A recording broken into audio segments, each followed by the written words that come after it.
Good morning. It's my great pleasure to be with you here again in Orlando. I've been here a couple of years ago, and I'm really delighted to see the attendance today. Thank you all very much for coming to Orlando to participate in Rockwell Automation Tech Ed this week. I'm sure many of you have attended a Rockwell Automation event in the past couple of years. And those of you who have attended a Rockwell Automation event have certainly heard about the connected enterprise. By a show of hands, how many of you have heard about the connected enterprise? I can see that's probably most of you. As you know, Rockwell Automation's vision of the connected enterprise is focused on connecting the multiple silos of information in an enterprise and helping us extract business value from connecting these silos. So in my remarks this morning, I'm going to focus on how technology trends are accelerating the connected enterprise, and we'll talk a little bit about how can we connect the multiple silos of information, what kind of an architecture, what kind of solutions can Rockwell provide for connecting the multiple silos of information to extract business value. So let's get started. We'll move on first by talking about the connected enterprise and how digitization is changing our world. It's the month of June. A lot of us are thinking about road trips and summer vacations. Just a few years ago, on my list of things to do for a road trip with the kids, go to the AAA office to get a triptych.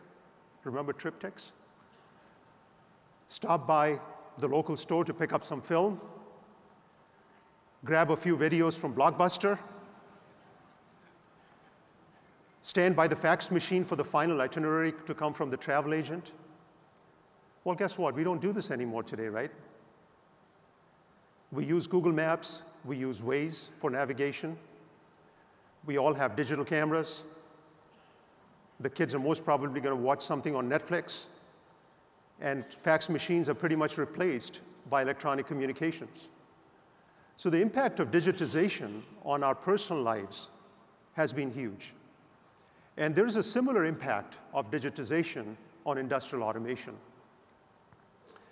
So this impact is showing up as major trends in the industrial automation world. So just some of the trends. The number of devices connected to the internet will grow threefold from roughly 15 billion today to about 50 billion by 2020. We'll see collaborative robots working side by side with humans with no safety enclosures. In fact, we're beginning to see that now. If you look at artificial intelligence and machine learning, dramatic evolution in these technologies, and these will help us solve real business problems in the industrial domain. Add to that wearable and mobile devices, which will change the workflow in the future. And these are just some of the technology trends. There's also 3D printing, advanced materials, and a whole host of other technologies that are truly transforming the world of industrial automation. So it's not just us that recognize the great impact of technology change on industrial automation. Major countries are also beginning to see what industrial automation can do with a lot of these new technologies and digitization. So I think most of you are familiar with some of the initiatives that are government-sponsored, hosted at different countries: smart manufacturing in the US, Industry 4.0 in Germany, China Manufacturing 2025, Made in India, et cetera.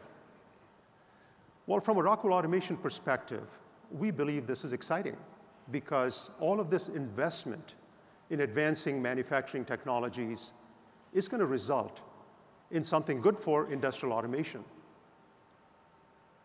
What we collectively have to do is to make sure that all of these different initiatives don't result in different standards and different regulations. That would be a nightmare. If every country initiative develops its own standards, own regulations, and these are not coordinated at a global level, that's going to make life difficult for us. So one of the things Rockwell is focused on, and we ask your help with, is to drive common standardization, global standardization from all these initiatives. And the technology results that come out of these initiatives can be factored into the connected enterprise, because the connected enterprise is modular. You can start building it today, and you can incorporate a lot of the advances that result from these different country initiatives into the connected enterprise. So if you look at the connected enterprise, it's focused on the 4 value propositions that you heard about this morning: faster time to market, lowering the total cost of ownership, improving asset utilization, and managing enterprise risk. So next, let's talk about the impact of digitization and the connected enterprise on the automation investment lifecycle of design, operate, and maintain. So I'm going to work with an example just to kind of share with you what the connected enterprise does that's different. So in the design phase, let's say we're designing a machine, and we're doing the wiring layout of this machine in an ECAD package. There are many ECAD packages available. An example would be ePlan. So let's say I do the wiring layout in an ECAD package. So now I'm done with my design. The machine is built. We put the machine into the operate mode. Now that design we did for the wiring layout is pretty much sitting on the side, typically on the IT side, and it's not available in the operate domain. What if I connected tags in my controller to this ECAD software? So for example, if I have overcurrent in a drive, I can relate that to the part of the wiring that relates to that particular drive in my ECAD software. So now you can immediately drill down. You can bring in that design software, which was sitting on the IT side, into the operate domain. It shows you where potential problems are, and you can diagnose those problems. This is just one example from the design side. You could do the same thing with your supply chain module. If you knew what the customer demand is, and you're producing to customer demand, if you have full visibility to the supply chain, you can know how much to produce and where you can produce it. So clearly, linking different parts of the connected enterprise has benefits. So as we move on into the maintain phase, you can still bring that ECAD software that did the wiring design directly into the maintain phase. You can envision augmented reality helping you figure out where the wires are and debugging any wiring shorts or wiring issues. So I just used the wiring example as a way to show how you could take information that typically sits on the IT side in a silo, bring it into the design, operate, maintain phases of industrial automation, and you can do the same thing with just about every module that sits on the IT side, whether it's CRM, customer relationship module, SCM, supply chain module, et cetera. So all of these ideas look great in PowerPoint and when you talk about it, but can you really do this? So Rockwell Automation started on the journey of realizing the connected enterprise several years ago. And if you look at what we've done internally, we have implemented the connected enterprise. Internally at Rockwell, we rolled out SAP, and we connected a lot of information in our ERP system to our production environment. You're going to hear more about this in Tech Ed sessions, but the bottom line here is we are deriving tangible business benefits. So if you look at this dashboard of benefits that Rockwell Automation is deriving, you can look at the planned behavior, the supply chain lead times, customer service. Let me just point out one of these. Customer service, time to want, increased from 82% to 98%. That's a 16-point improvement. When I go visit customers, I hear from Rockwell's customers that our delivery times have dramatically improved in the last 3 to 4 years. And we attribute this to the connected enterprise. So when you start implementing your connected enterprise, the starting point is a dashboard like this to figure out what business value you want to drive from the connected enterprise and then work backwards. The key to realizing the connected enterprise is the IT-OT convergence. You have to drive convergence between IT and OT to drive the connected enterprise.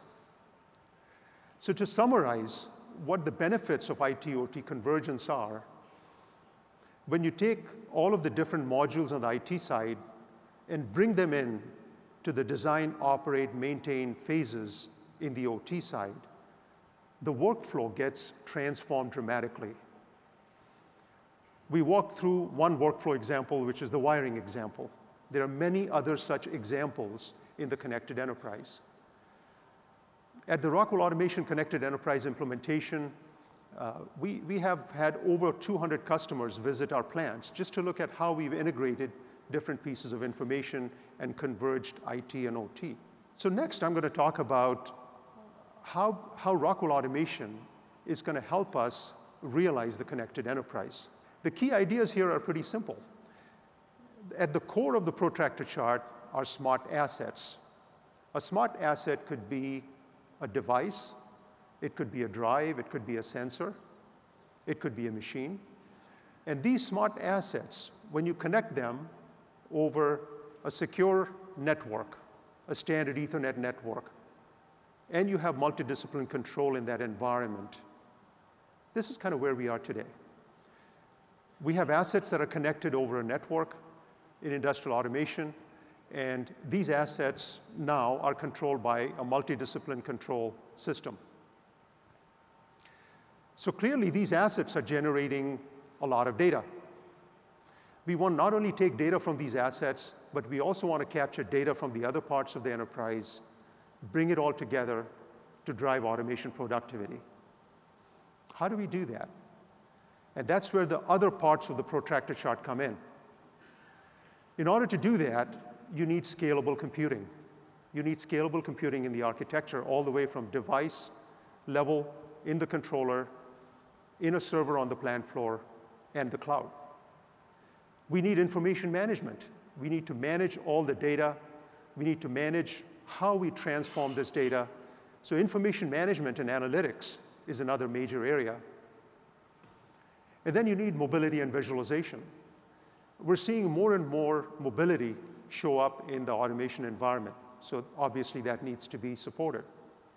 So when you augment smart assets with networking, secure networking, multidiscipline control, and you add scalable computing and information management, now we have the right architecture for implementing the connected enterprise. So today, in just a few minutes, Frank is going to talk about Rockwell's high-performance architecture that basically implements everything that's shown on this chart. And Blake is going to talk about smart assets and how they play in this architecture to deliver the business value that we just discussed. So let's move on to talking a little bit about analytics. Analytics is a buzzword today, right? I mean, everyone is talking about analytics. So on this chart, on the left-hand side, that stack is referred to as the IoT stack. Basically, it's a stack of capabilities that you need to process data from smart assets and convert it to information, into actionable information. Now, Rockwell has been working on a large number of pilots on analytics and connected enterprise with several of our customers. And one interesting insight that we got from these pilots is that a lot of the analytics and processing, a majority of it, perhaps even 80% of it, is being done on-premise. Because the amount of computing on-premise is dramatically increasing. So when I say on-premise, think of it as within the four walls of a factory. So these analytics that are running on-premise are generally simple analytics, checking limits, running simple rules, simple statistical type of analytics. Now, we've heard that if there's a way I could take all the data from every sensor that I have on the plant floor and shift it north into the cloud, we're going to work magic in the cloud. Well, The cloud has a distinct place. It's an exciting technology. It gives you scalable computing, scalable memory, but it does have a distinct role in analytics. The cloud is really good for looking at data that's historical. Let's say I'm doing OEE comparison by different lines in different factories. Well, cloud is ideal for that. If I have remote assets, like oil wells, where there isn't much computing located at that remote asset, cloud is perfect for that. But am I going to take every bit of data and shift it to the cloud for analytics? The answer that we are hearing is no, not likely. Now, if you also select the data you move into the cloud, you contextualize the data at its source, you derive value from the data at its source, and then you move selected data into the cloud, the amount of data that moves into the cloud also diminishes significantly. So I wanted to share that insight with you on how things are playing out in terms of implementation of analytics on-premise versus in the cloud. So let's talk a little bit about analytics and real-time analytics in particular. So when you implement analytics, there's two kinds of analytics you can implement. By Rockwell's definition, real-time analytics result in real-time actions. What we mean by real-time actions is changing the set point in a controller based on analytics, putting up an alarm for an operator based on analytics. So when you want to run real-time analytics, you have to run them on-premise, because once the data leaves the four walls of a factory, it's difficult to bring that data back securely into the controller directly to change a set point. That's almost like saying that I'm going to deploy my airbags in my car from the cloud. Obviously, there's safety concerns, there's latency concerns. So real-time analytics are analytics that you do on-premise, and you implement real-time actions based on those analytics. So next, let me give you an example of how you can implement scalable analytics. This is an example that Rockwell worked on with a rod pump operator in the US. In the oil and gas industry, as you know, assets are highly distributed in the field. Now, in this particular case, maintenance people go on a schedule to check equipment. They have a fixed schedule to go to different oil wells, different rod pumps, and check the rod pumps. So if a rod pump is broken, you have to wait for the person or people who come to it for their schedule to come and maintain that rod pump. So the solution that we built here is we collected data from downhole sensors, and this data comes directly into ControlLogix. ControlLogix analyzes the downhole sensor data in real time.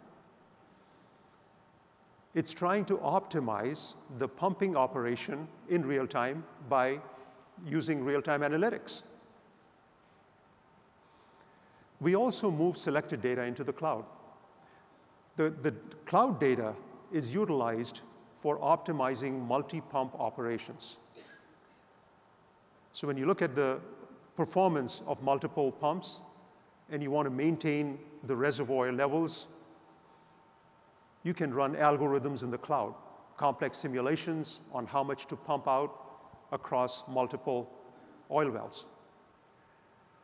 So this is an example of implementing analytics in a scalable manner, where you run real-time analytics directly on the controller, and you also are running cloud-based analytics. So what we now have is an innovative solution for well management based on need, not on schedule. So just a quick word now on the Rockwell Automation cloud solution. Rockwell Automation has worked with partners like Microsoft and Cisco to develop a cloud solution. This cloud solution is based on Microsoft's Azure platform, and we have used it for customer applications like the one I just spoke about, and also for remote monitoring of Rockwell's own assets, like our medium voltage drives. So part of the solution is a gateway, a secure gateway that collects data and moves the data into the cloud. It's an open architecture. You can use Vantage Point for displays, or you can use Power BI or Tableau or whatever you like. You can plug in analytics, the type of analytics that are appropriate for the business outcome you want. That's really important because if you look out at the number of analytics packages out there, just the number of analytics startup companies that are out there, there are virtually hundreds. Every company has the machine learning algorithm that'll solve all problems, right? So how do you apply which analytics to a business outcome, right? So we need to look at the business outcome we're trying to drive and then use the right analytics package. You may use multiple. We recognize that. And we built an architecture that allows you to plug in any type of analytics that's appropriate for the problem. So let me just talk about one last area, which is security. When I go visit our customers, there's not one visit that goes by without security coming up. Most of our customers are concerned about security because as you implement the connected enterprise, as you drive IT/OT convergence, information security is paramount. So when Rockwell looks at information security, to us it's not just a firewall, because firewall is providing simply network security. You have to look at security in multiple dimensions.